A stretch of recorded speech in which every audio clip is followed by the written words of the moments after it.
Assalamualaikum, hai guys, jumpa lagi dengan aku. Nah ini aku mau ngudek-ngudek kopi dulu guys ya. Nanti abis ini aku mau lanjut, mau masak bakwan tapi dengan bahan seadanya aja yang ada di kulkas aku guys ya. Nah ini ada kol ya, ada tepung roti, ada wortel sama daun sop ya. Ini udah aku rajang-rajang, udah aku cuci.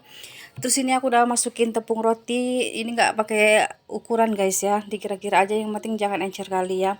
Nah ini bumbu yang dihaluskan ada kemiri ya, bawang putih, anak udang, udang halus atau cabai merah. Udah itu aja guys ya. Ini lanjut udah aku goreng ya, dibalik-balik. Nah kalau udah warnanya golden brown seperti ini, nah ini udah bisa kita angkat guys. Ini memang enak banget guys, garing, kriuk, gurih kali. Nanti kita tes kriukannya. Bakwan buatan aku sendiri guys.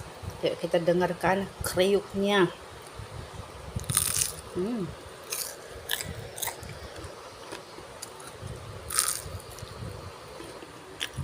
Garing, kriuk.